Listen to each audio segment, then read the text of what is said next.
Masu bibiyar wannan kafa tamu mai albarka, assalamu alaikum wa rahmatullahi wa barakatuhu. Sunana Sadiq Saleh Jino. Yau Lahadi 24 ga watan goma shekara ta 2021. Gashi yau Allah ya kawo mu a ofishin wannan jajirtaccen matashi haziki, wato Architecture Faisal Jafar Rafin Daɗi, Chairman Katsina National Talent Hunt Challenge. Gashi wannan kafa ta mai albarka ta USGNO TV ta yi mamu babban kamu, ta yi mamu babban lalibi. Don haka sai mu karkata mu je da mu da ku gaba daya, mu ji tarihin, mu ji suna da sauran abubuwa akan wannan babun Allah da ɗaliban mu. Mai gida, assalamu alaikum wa rahmatullah. Wa alaikum assalam ta'ala wa barakatuhu. Barka da yamma. Yau barka dai. Ya aiki? Lafiya lau. Masha Allah. To madalla. Ko za mu san sunan mai gida? To sunana Faisal Jafar Rafin Daɗi. Haka. Ni mutumin jihar Katsina ne. Haka. Wanda ƙarƙashin Katsina Local Government. Haka. Yawa. To ranka dai alhamdulillah. Za mu so mu ɗan ji takaitaccen tarihinka a takaici. To ni dai bari in yi samari kama abin da ake kira in takaita tana kamar da kace takaice. Sunana Faisal Jafar Rafin Daɗi, kamar na gaya maka. Ni mutumin Rafin Daɗi ne. Iyayena, mahaifina mutumin Rafin Daɗi ne. Kuma ni na yi secondary school, na yi primary school a Katsina, wanda na fara a Kaduna, aka ba Kaduna State, muka dawo Katsina. Daga Katsina na yi tafi makaranta technical college Lassa Askira Uba Local Government Borno State. Daga nan kuma na zo na tafi Federal University Mina na karanta architecture. Daga nan ta University of Gwagwalada na karanta environmental planning and production second degree na. Sannan kuma na zo Federal, na zo Katsina Kano State University Wudil, Science and Technology Wudil, na yi masters kuma a architecture. Sannan kuma ni ina practicing architecture, ina da kamfanoni da partners wanda muke hudodi muna practicing. Sannan na biyu kuma ni ne chairman na Katsina National Talent Hunt Challenge, wanda mai girma gwamna yake shugabanta, na zakulo matasa masu hazaka na nuna ma duniya su abin da za su yi. Yawa. Masha Allah. Engineer Faisal, Allah saka da alkhairi, Allah ƙara mara rayuwa albarka. Dangane da ita wannan Katsina Talent Hunt Challenge din nan, muna so a ɗan ba mu takaitaccen labari a kanta. To alhamdulillah, ita Katsina National Talent Hunt mai girma gwamna ne initiating ɗinta. Shi wani gwamna ke? Mai girma gwamnan jihar Katsina, wato Right Honorable Aminu Bello Masari. Haka. Makasudin da ya initiating ɗinta shine tunda Allah ya bashi ɗaukaka ya zama kwamishina lokacin zamanin Sa'idu Barra, ya zo ya zama ɗan majalisa, har ya kai ga ya zama speaker. Daga speaker kuma ya zo ya zama vice chairman na APC, baki ɗaya jam'iyyar APC, har ya kai ga ya zama gwamnati. Ya yi yawo duniya da inda ya je kasashen da suka ci gaba, ya ga irin yadda ake tallafa wa matasa suna zama productive. In fact, abin da ya lura ma ya ce duk wani ci gaba da wasu abubuwan fasaha ya ga duk matasa ne ki. To shi ne ce ya kamata ya zo ya hido wani platform wanda zai ga yadda zai taimaka wa matasa, ya ba su ƙwarin gwiwa, ba wai ba da kuɗi ba kamar nake cewa, ya ba su ƙwarin gwiwa na mentorship, na cewa abin da suke yi za su kai maci, za su zama amateur ne, za su zama mutane wanda duniya za ta san su. Haka. To kaji. To bisa ga wannan tafiya aka fara. In fact sai ma ya ce duk wanda yaro kamar yanzu tanda shi a matsayin shi na gwamna, ya ce duk wani yaro wanda ya zama first class ya gama na Umar Musa a bashi aiki, a injecting shi into the system din. Yana so ya sa yara masu hazaƙa cikin system ɗin gwamnati, wanda ya riga ya yi wannan. wasu kuma wanda muke tura sun yi gasa, wasu ma haka suna ƙasar waje an ba su kyaututtuka, ya ba su ƙwarin gwiwa, wasu masu neman jari ya ba su jari. Yanzu haka ma 5 ga watan mai zuwa Nuwamba za a fara show na yara masu hazaƙa wanda duniya za ta gani, ta ba da ƙwarin gwiwa, sannan kuma za a ba da kyaututtuka ga wanda ya yi fice ga hazaƙa. Hazaƙai kuma kamar yadda ce mun hidda ta, akwai abin da ke kira category, fanni 5 ne. Akwai ɓangaren masu fasaha zane-zane, akwai ɓangaren masu fasaha ƙere-ƙere, akwai ɓangaren masu abubuwan gargajiya, akwai ɓangaren masu sani a kwamfuta, akwai ɓangaren masu waƙoƙi da barkwanci. To category ɗin guda 5 ne aka yi, wanda za a ba da kyaututtuka. Wanda ya na ɗaya za a ba shi miliyan 5, wanda ya na biyu za a ba shi miliyan 3, wanda ya na uku za a ba shi miliyan 1.500. sannan wanda ya hito zakara baki ɗaya za a ba shi Toyota Highlander Jeep, in ji mai girma gwamna. Yawwa, dan da ya kara matasa hazaƙa da sauransu. Yawwa, to alhamdulillahi. Dama cikin 'yan tambayoyin da wannan kafa tawo mai albarka ta so ta yi, to ga alama ka dan an samu wasa, tunda dai an yi bayani akan gasa. To ita wannan gasa yaushe ne za a yi ta? Ita gasa an fara yin ta tintini, tun last year aka fara yin ta. Akwai abin da ke interest, mutane na applying ta manhaja, suna requesting to 5 ga wata Nuwamba ne za a fara tara mahazaƙan, saboda kamar yadda mai girma gwamna ya ce shi yana so a yi wannan gasa komi a buɗe. Kamar dama na ce maka makasudu mu nuna ma duniya ta ga cewa kamar kai za ka iya yin wannan aiki ga abin da kake, kamar dan kwallo ne. Ka san daga Junior World Cup ko daga kwallo ma a ungoku za a iya ganin ka sai ka tafi London, sai ka tafi Turkey buga. To irin haka muke so duniya ta ga waɗannan masu hazaƙa in za ta iya ba su aiki da su ta yi gasuna. To 5 ga wata za mu tara, akwai abin da ke kira judges, alƙalai za su zo. Ɓangaren masu zane akwai alƙalai, ɓangaren masu kiɗi da waka akwai alƙalai, ɓangaren masu na'urar kwamfuta akwai alƙalai. za ka zo ka nuna abin da ka yi duniya ta gani, kamar ku da muke gaita ku za ku je ku haska mu live ga abin da yaro ya yi gashi nan, kuma take a bashi makin shi.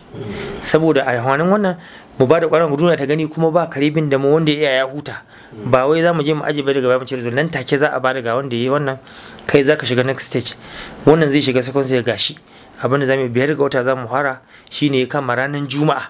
Za mu yi Juma'a, za mu yi Asabar, za mu yi Lahadi, sati na sama ma haka za mu yi ta yi, muna ta screening, muna hido mutanen, saboda yanzu mutanen da suka ba da fanda waye mutane sun hido 1,000. To ka gani, kuma in za a tsaya adalci sai an ba a hankali, an ta yi ba rana ɗaya bane ba, ana gani, tunda muna son mai karin duniya ta ga yanda abin nan yake, ga wanda maki yake, ga wanda ya ci, ga wanda ya kai ka second stage. Yawwa, alhamdulillah. Ita wannan gasa a ina ne za a yi ta? Ita inda za a yi wannan jejin su je a Katsina Institute of Technology and Management, wannan ta hanyar Fatima Shema. Wannan makaranta kasan ita dama ta kunshi innovation ko certificate innovation ne, sai muka cewa tanda su dama suke da hakkin su tace mana masu abin nan din kwamfuta, ilimin kwamfuta. To sai muka ce bari mu yi ta anan santa su, da muke wanda muke gayyata kowa dan Katsina, kowa da kowa ya zo ya kallo. Ba wai magana kana da fasaha ko ba da fasaha, ko ba ka da fasaha ka je ka yi matabi wanda ya ka ba da kwarin gwiwa. Yawa, to yanzu kamar misali daga wani lokaci zuwa wani lokaci za a yi ta? An ce 5 ga wata, kamar karfe nawa ke? Yawwa, karfe 3:30 ake fara. An gama sallar lasar a ci gaba da fara, amma shirye-shirye 3:30 a fara karfe 5 ko karfe 4 zuwa 6 na yamma. Karfe 4 zuwa 6 na yamma. Awa biyu. To alhamdulillah. Ita wannan gasa an shirya ta ne ga mutanen Katsina kadai ko har wasu 'yan wasu jiha ɗin? Malam Jino, an shirya ta ga duniya. Duk duniya an kasan kana da fasaka matashi daga shekara 8 zuwa shekara 40 ka zo, ka baje mana koli, ka nuna mana duniya, kenan za ka nuna ma me kake iya yi. Ayi sai sa muka raba shi into categories 3 shi ma. Akwai indigent ɗin Katsina, akwai non-indigent, akwai diaspora, akwai foreigners. kowa zai iya zuwa ya shiga takarar nan, kuma har yanzu kowa buɗe take. Ka zo ka kawo mana entry ɗinku mu baka da da zaka zo ka baje koli mu gani. Haka. Yawa.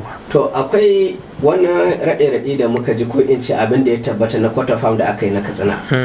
Wanda ga alama har ma an kaddamar da shi. To shi yanzu kamar wannan za a yi kawo shi wajen gasan koko. To kamar yadda muka ce gasa, ko kai yanzu kai quarter farm ka kawo a gani. Shi quarter farm da aka yi wani gwamnati ce ke da interest take cewa a yi mata quarter farm ɗinta kamar yadda aka yi kowa. Ciki muka ce to tunda muna da masa zaka yi muka selecting yara 5 muka ce su zo su haɗu su yi wannan haɗin gwiwa ya quarter farm, amma competition shi daban yake. Idan kana da quarter farm ɗinka ka zo ka sa a competition, judges na nan a yanke a baka makin ka. Haka. Yawwa. To yanayin yanda abin yake. Ƙwarai ko. Sannan kuma ga kyaututtuka duk wanda ba tunanin wannan dan gida ne ko da shirya ta gaba ɗaya wanda ya zo na ɗaya shi za a ba. Sannan kuma mai girma gwamna ya ce mutane za a ɗauki mutane 100 kuma a yi masa kyaututtuka, saboda shi abinda mai gida ce duk wanda zo ya fasa ga tasar na isa wina maza ba wanda za a ce ya fili isa wina. Ai kwarin gwiwa ne, next time mutum ya zuwa ya jarwa ya kawo abin da ya haka. Haka ne. To kaji. Haka. To alhamdulillah. To hakika mun ji daɗi kuma muna godiya.